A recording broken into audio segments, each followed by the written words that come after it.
Hi guys, MrRoflWaffles here. This is a Fadefields Vault guide for you to get all the Vault Key Fragments for the Fadefields and then get into the Vault of Inceptus. And we'll also be explaining how to take down Inceptus as well. Now, separate to all the cool loot that you can get from doing this, there's also an extra reason that you definitely want to get this done, and that's that by completing the vaults in the game, you're gonna unlock extra permanent rewards for your character. So, for example, when I beat Inceptus here, it gave me a permanent boost to my glide pack. And that's obviously going to make all of the movement in the end game much easier, so definitely worth doing. So, without further ado, let's talk about the locations of the Vault Key Fragments. There are sort of two ways that you can approach this. One is you can just find Vault Key Fragments out in the world as you play, and you don't have any real prerequisites to get those as far as I'm aware. Or another option that the game gives you is to complete silos, which will then show you zones on the map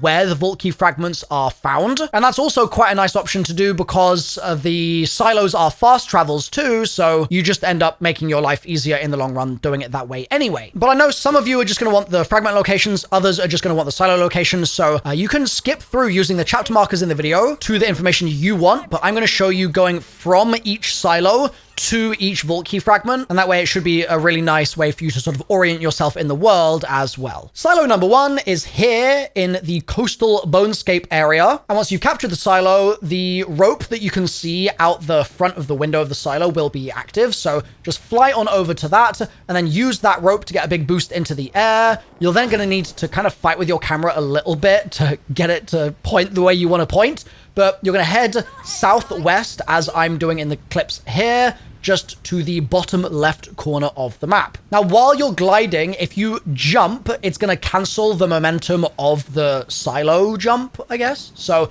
don't do that basically, because then it's going to start using your stamina and you're just going to fall sooner. Then when you land, keep following the coast along, and then you'll get to this kind of fishing village looking thing. And you need to follow where I'm going around the back of this house, and you'll find your first Vault Key Fragment just here on this box. The next silo is located in the Howl area of the Fadefields, which is just north of our current location, and the silo itself is called the Kit Hole. So capture the silo, head out the front of it just like we just did towards the rope, get on that rope, and then you're going to basically do a 180 once it boosts you up and head towards the center of the map here, the Dominion area. It will be northeast from your current location, and you want to basically hug the kind of craggy rocks on the right-hand side and loop around into the center of that little mountainous structure, and inside you will find your second Vault Key Fragment just here amongst all of the glowing gold balls. The next one is further east. This silo is called Deep 7, and that can be found in the Dissected Plateau. So capture your silo, jump out the front of the window, head towards our little rope once again, and this time we're going to the right-hand side into Idolator's Noose. You'll see a little town below you. Drop down here and use your yank ability, your repel, to grab the grate out of the way, head into the little hidden area, and you'll find the Vault Key Fragment in the back corner of the room. So that's our 3 Vault Key Fragments. Now we need to bring them to the location of the vault itself. To get there, I'm going to show you the route from the same silo we were just at in the Dissected Plateau. So jump out the window, go back to the rope, and then this time we're going to go straight forwards once it boosts us into the air. And pretty quickly, you'll see these spiky structures on the horizon, and this is actually what's going to turn into the vault door. So hold your interact key on this little structure, and it will grow the door in front of you, and then you can run up to it and hold interact again to enter the vault. When you get inside, go over to this little panel and interact with it, and also then press accept, and you can use this jump pad to enter the vault. So the first thing you'll need to do is clear this little wave of enemies. You're going to fight a lot of armatures in here and the engine enemies and stuff like that. And so that means they have a lot of shields, so you'll want to use your shock weapons and shock grenades and stuff. And once you get rid of their shields, you'll want to be using corrosive where possible. That's your green element. Don't get it mixed up with the yellow one. That's radioactive. You want the green corrosive damage type. That's going to take them out really fast, especially if you're on higher difficulties. Those elemental synergies are going to be even more important at those higher difficulties, so just really make sure you're paying attention to it. Once you've killed them all, you can then just jump to the next zone, and you'll then be in zone number 2 with another big wave of enemies that you're going to need to take down. And so this is going to work the exact same way, and you'll then jump to a third area. And in the third area, you're going to do the same thing, but you will have a vile enemy at the end. So just to remind you, in case you haven't maybe seen this yet in the campaign, these enemies have these purple iridium crystal shields, and you cannot do damage to them while those shields are there. So you need to destroy the crystals and destroy the shield, and you'll then be able to do damage to its juicy red health bar.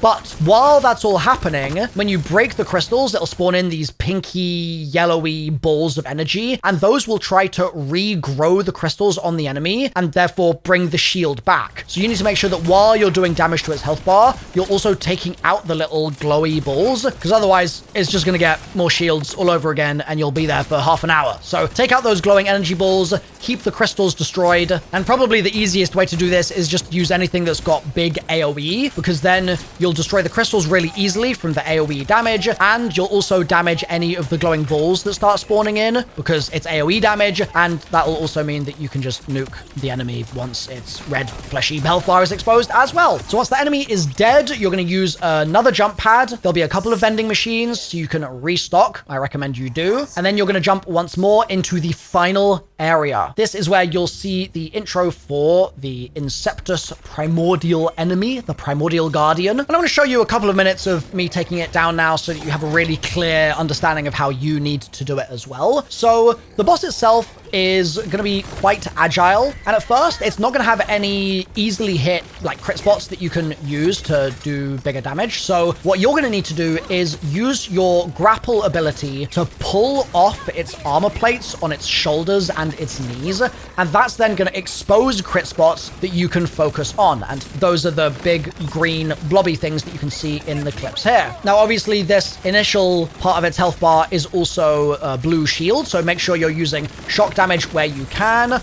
I really strongly recommend using tasers if you can for this, because tasers are crazy OP right now, especially if you're using them with boosts to blad off underbarrel SMGs and you're using them with amp shields and things like that as well. Like, it's just a crazy synergy, but you can use any other shock damage you like as well. And then eventually what's going to happen is you're going to see the boss kind of grow into this cocoon thing, and you'll then need to use your grapple to jump into the air, and that will give you easier access to hitting its crit spots up top, which become these green blobs at the very top of the cocoon. And the cocoon also has its own health bar too, so you need to take the cocoon down, and that will then re-expose the boss, and you can keep pulling off its crit spots, and you can just keep laying damage into the boss on those big green blobs. Then he'll cocoon again, and two things to note actually on the cocoon is, one, while you're in the air, it's gonna fire out a couple of green explodey blobs that will only hit the top of the arena, but you're jumping up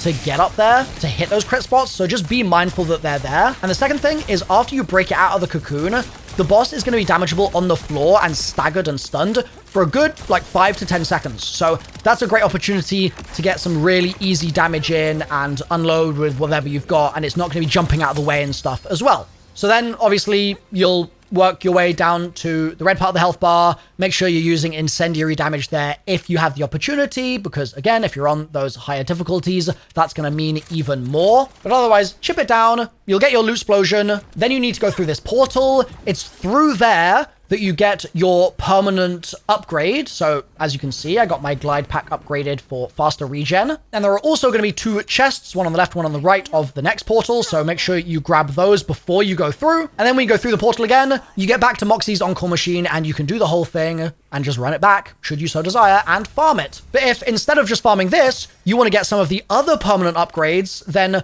I've got guides linked on screen for multiple other primordial vault bosses that you can farm, get permanent upgrades from, and also just enjoy taking down, because the bosses in this game are awesome. So click through to those now, make sure you don't miss those permanent upgrades, and I'll see you there.